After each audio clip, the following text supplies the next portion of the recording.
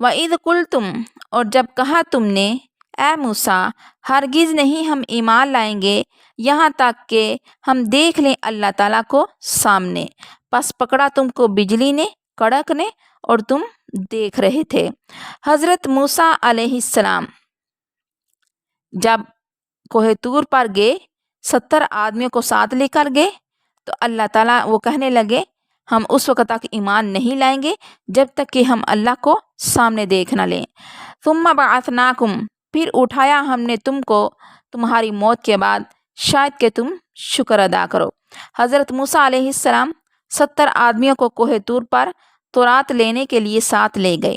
جب حضرت موسیٰ علیہ السلام واپس آنے لگے تو انہوں نے کہا کہ جب تک ہم اللہ تعالیٰ کو اپنے سامنے نہ دیکھ لیں ہم تیری بات پر یقین کرنے کے لیے تیار نہیں ہیں، جس پر بطور عتاب ان پر بجلی گری اور مر گئے۔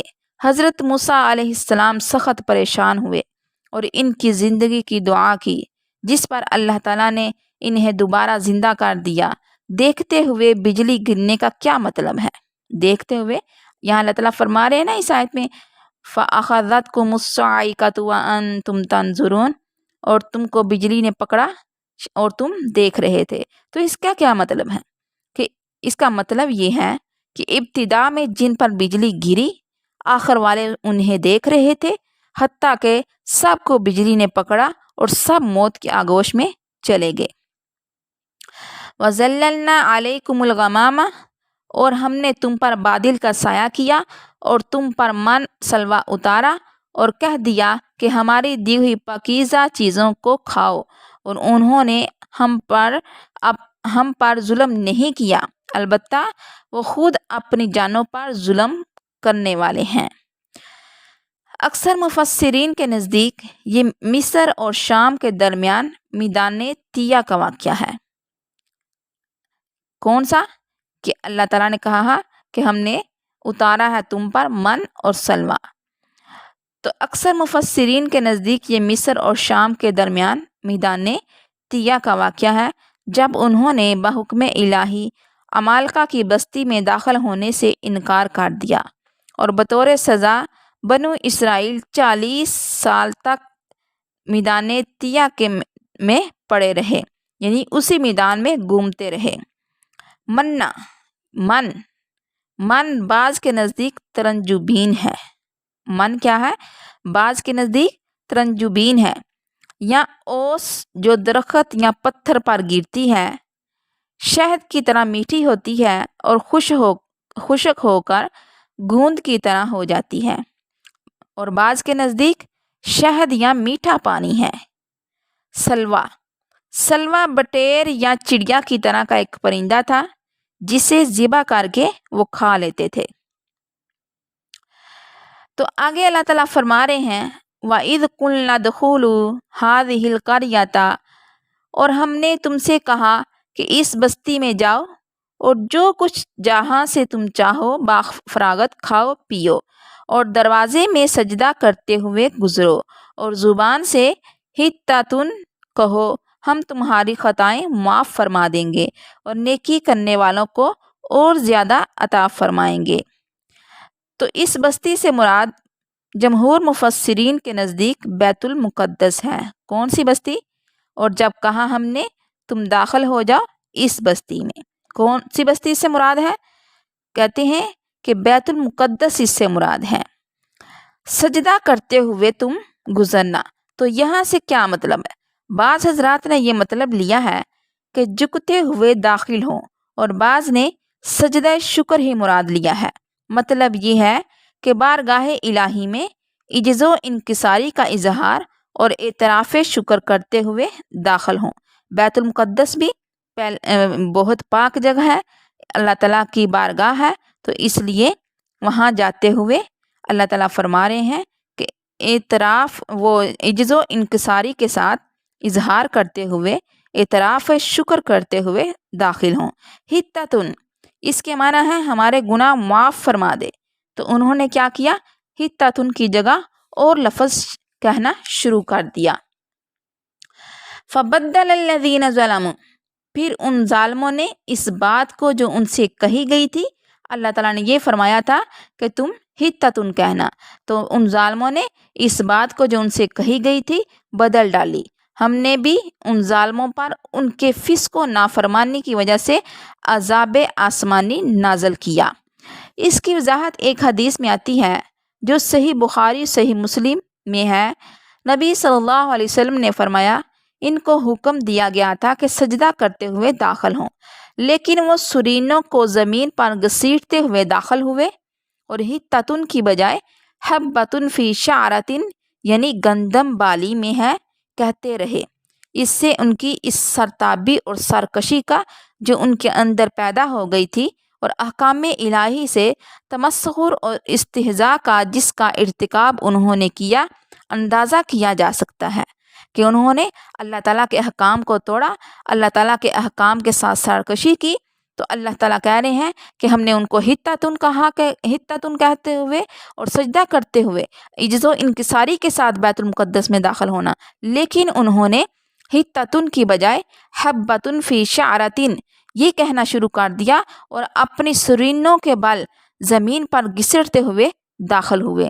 انہوں نے اللہ تعالیٰ کے احکام کے ساتھ تمسخر کیا، استہزاء کیا، جس کا ارتکاب انہوں نے کیا اندازہ کیا جا سکتا ہے۔ واقعہ یہ ہے کہ جب کوئی قوم اخلاق و کردار کے لحاظ سے زوال پذیر ہو جائے تو اس کا معاملہ بھی احکام الہیہ کے ساتھ اسی طرح کا ہو جاتا ہے۔ جس طرح وہ اخلاق و کردار سے گر جاتے ہیں تو اللہ تعالیٰ بھی ان کے ساتھ پھر ایسا ہی معاملہ فرماتے ہیں۔ یہ آسمانی عذاب کیا تھا؟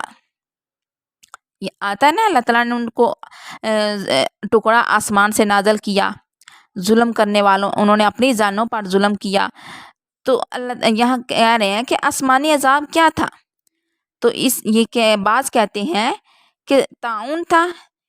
تو طاعون جو ہے یہ اس آخری معنی کی تائید حدیث سے ہوتی ہے کہ طاعون بیماری ان پر آ گئی تھی۔